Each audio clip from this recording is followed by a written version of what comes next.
Hi, everybody. My name is Kate Murray, and I'm a psychologist with the Center for Child and Family Health in Durham, North Carolina. And I am here today to interview Shanee Stokes, who is a co-facilitator that also works with us, and I'll let her introduce herself.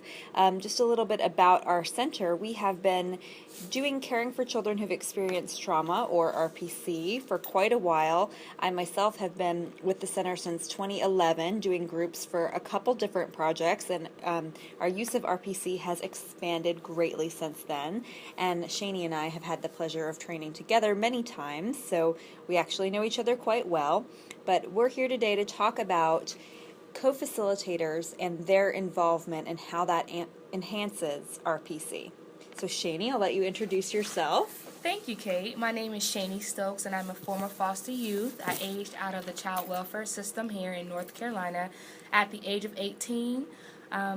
Since then, I became an advocate for children in the foster care system, and I'm currently one of the co-facilitators for the resource parenting curriculum at the Center for Child and Family Health.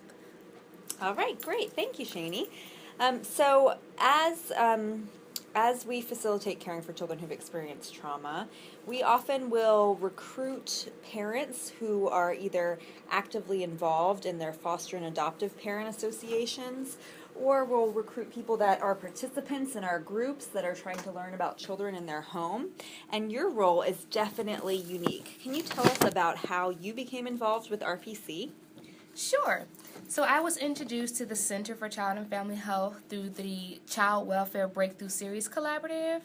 After that, I participated in an intensive 2-day training of the RPC during the initial process of offering RPC in the state of North Carolina. Then I was asked to contract with the Center for Child and Family Health as a co-facilitator for this curriculum. All right, great. So that might be helpful to people who are listening if they're thinking about how they might recruit someone similar, or other ways to recruit someone with lived experience that might be a little different than the typical way.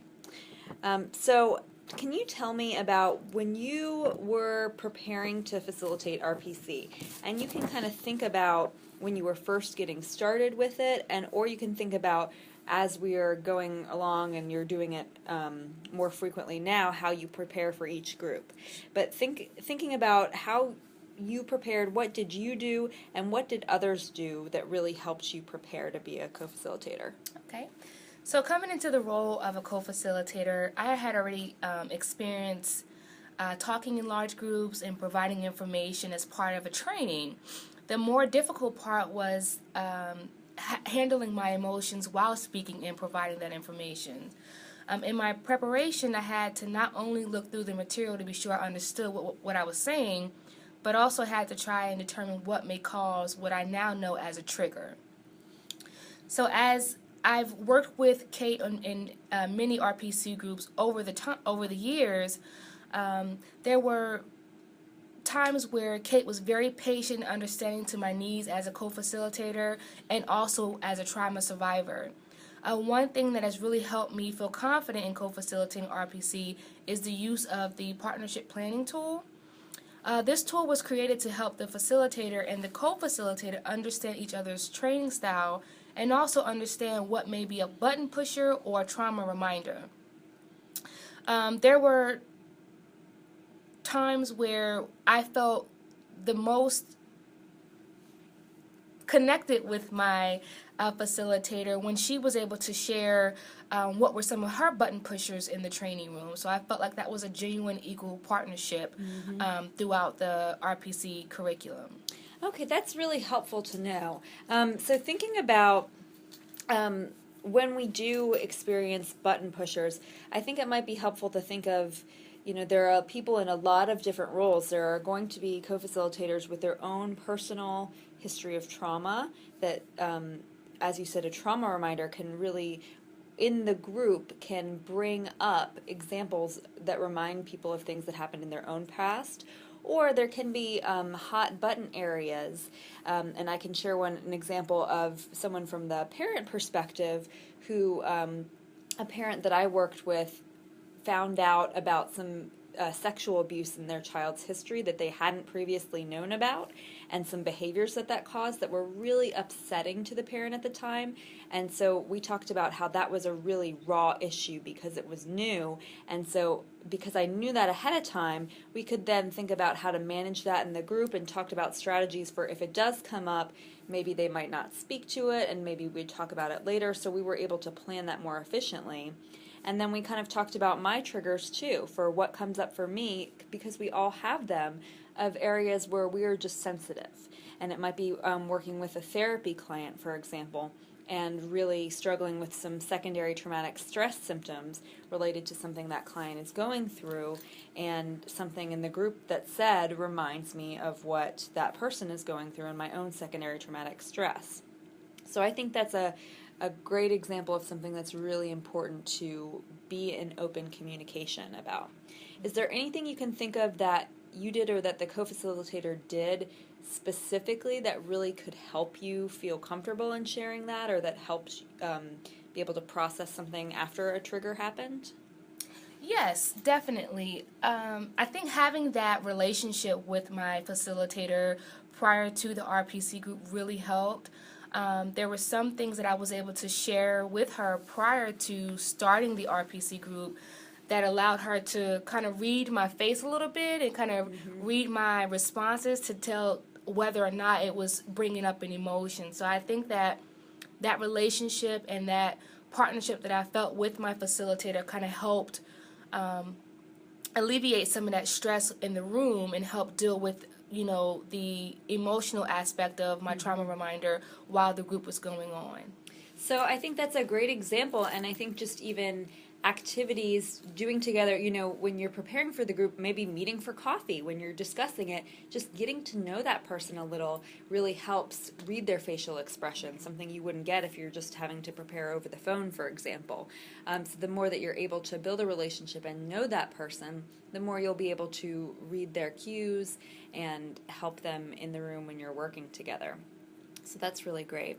What about for those listening to this podcast who are thinking about recruiting or preparing a co-facilitator? Are there things you wish that you knew sooner, or things that you wish that your facilitator had done to help you prepare? Yes, so as a young adult, I understood that there were feelings and emotions that I had suppressed over time because I didn't want to deal with them. So before I knew it, those feelings and emotions started to rise in front of the group, in front of resource parents. So I remember there were times when I wanted to debrief those thoughts and feelings with my facilitator, but didn't want to seem like a basket case. So over time, I realized that my partner was okay with me being open about those feelings and even helped me process those emotions in our debrief. If I had to do it all over again, I would be open and honest with my facilitator about my feelings and emotions regarding the RPC curriculum instead of trying to hide those feelings. Okay. So that's something that it may just take time to develop that relationship and comfort that people can kind of feel honest about where they are. And maybe for those facilitators out there listening, knowing that that could change that how someone's, because as the co-facilitator, your unique role is to talk about your lived experience perspective. There are emotions connected to that, and that those can change over time. So to be really in tune for that, and just because something worked one time when we did a group 6 months ago, it doesn't mean it's going to work now, and that, you know, it's an ongoing, evolving process, and to stay in communication about it. So that's really, really important. So another part, as I just mentioned, sharing lived experience is a really key part that the co-facilitator brings that is truly essential to really delivering RPC in a meaningful way for participants.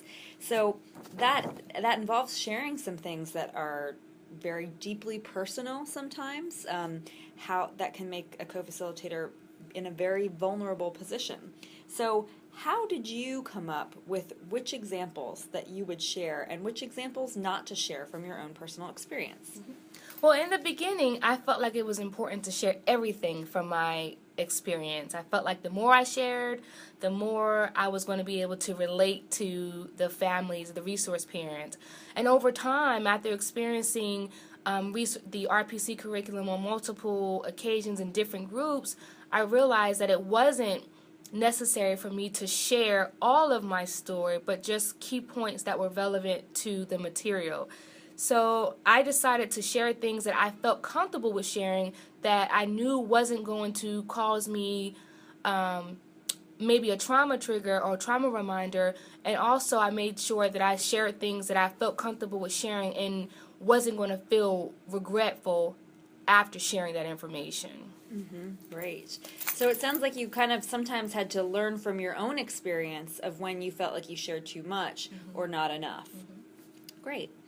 So your role, as I've mentioned, is definitely unique among co-facilitators in that you come with the experience of being in foster care yourself. And a big part of the movement for advocacy for former youth in foster care, or for even people who are currently in foster care, young people, is really making sure that their voices are heard, that it's not just social workers speaking for them or not just other groups speaking for them, but really becoming advocates for themselves. So can you tell me if you found your role as a co-facilitator as a way to express that voice, and if so, how? Definitely. And so as I mentioned in the beginning, I consider myself to be a youth advocate here in North Carolina. So advocating is one of the big and most important roles that I play in my life. And with the RPC group, I love the intimate settings, and I love when I say something that was relevant to me as a teenager in the foster care system, and I give an example of how things could have been better using a trauma lens, and I see those resource parents shake their head and say, aha. And it makes me feel like they're hearing what I'm saying, and I am making an impactful change for not only myself, but also for the foster youth and foster children that are currently in their homes. Absolutely. I've definitely witnessed that firsthand when you see that light bulb go off. And sometimes people even will be a little too eager. Tell me everything that's in your brain so I can understand my teenager. So that is just so helpful and a really unique part about your role. So you've worked with me, you've worked with other facilitators, so let's share some things that we do to support each other, both before and during groups when we train together. Okay, so I think the most important thing is when we're able to come together in our preparation and just say, how is your day? And we sometimes both have those days where we feel like we're about to lose our head from our shoulders. So having that conversation prior to going through the material is very helpful because it kind of gives us an idea of where each other is coming from when they enter into the preparation of the resource parenting curriculum. During the training, I love to be able to look at my facilitator and you know, sometimes the looks may not always be positive, but they can really read you know, where I'm coming from and knowing how to jump in. And the same thing with my facilitator. After doing it so many times, I'm able to maybe look or understand where they're coming from or if I should jump in. I think having that relationship is very helpful. And lastly, in the debrief, I've always felt like it's good to debrief either right after the resource parenting curricular workshop or the next day. It allows us to kind of walk through what we liked, what we didn't like, what some reflecting off what the participants shared, and if there were anything that we had to be mindful of in the next group, we can talk about that then. I agree with you, and it's so nice when we are able to train together and have a car ride home to be able to debrief during that time right after it happened, because that's when your memory is freshest, and especially if we have challenges that different participants have brought forth or the dynamics in the group are challenging, it's really helpful to process, for me, my own feelings about what happened, if I felt like I was competent or not so competent in handling it, and how we can help each other when things come up in the future. It's a great way to just kind of process what happened in the room, but then also make a plan for next time how to handle, especially those dynamics that you're not really planning ahead for when you're planning a group. So I think that I agree with you that that strategy is so important. How have you learned from experiences in working with a facilitator that didn't go so well? And no offense if any of it is related to me. I'm open to learning from mistakes. Okay, so overall, I would say when there is not enough planning in the beginning, Maybe we don't even refer back to the partnership planning tool. Yeah. Those can cause challenges in the room for the co-facilitator and the facilitator, especially as Kate said earlier, things that may be okay now may not be the same 6 months later or even 6 weeks later. So it's always good to set aside time to plan with the co-facilitator, and also try to refer back to the partnership planning tool as much as possible so you can eliminate some of those challenges in the room if possible. And sometimes we all get busy, and there's not enough time that we want to plan, but it's so important to make time and prioritize it, especially to go back to that tool and go back to, sometimes you don't know if things are going well unless you asked, and people aren't necessarily going to tell you if something rubbed them the wrong way or that they felt like they really could change or grow unless you ask. So really making that a priority and making time is really, really essential. Okay, so my last question to you as part of this interview is for those, in case anyone is on the fence or needs help in convincing other stakeholders of why it's so important to have a co-facilitator, and that means sometimes finding funding to pay them to be there. So why is it so important to have a co-facilitator with lived experience when you're facilitating RPC? I think it's important on 3 different levels. For the parents, it's important, for the co-facilitator themselves, and also for the organization. The parents seem to get so much out of understanding that trauma is a real thing, and that sometimes the trauma is the cause of some of their children's behaviors. That itself is very important for parents to understand, and they realize it, and it relieves some of their stress when they have that support of understanding what trauma is and how it relates to their children in their home. As a co-facilitator with my own experiences, it's like every day is therapy for me when I'm doing a group. I get to unravel some of those suppressed feelings that I had in a supportive group with a supportive facilitator, and also my lived experience also gives the parents an idea of how their children can also be resilient with the help and support of caring resource parents. And you are not the only person. I've heard a lot of other parent co-facilitators say that it is like their therapy. Mm-hmm. Thank you. And as an organization, the feeling of true partnership between the facilitator and the co-facilitator really highlights the respect and appreciation for the lived experience of the families that they serve. So RPC is a wonderful curriculum, and having that co-facilitator with the lived experience enhances that partnership on so many levels. Mm-hmm. So the organization to really kind of put their money where their mouth is, kind of to show that we really prioritize that lived experience, and it works on so many levels for so many key players in RPC. All right, Shaney, thank you so much for speaking with me today. I hope that this was helpful, and of course we're with the Center for Child and Family Health. If anybody has questions about the tool we mentioned or anything else we mentioned, please feel free to contact us. Thanks so much. This marks the end of this podcast. For more information about the Resource Parent Curriculum, please visit us online at learn.nctsn.org/RPC. Thank you for listening.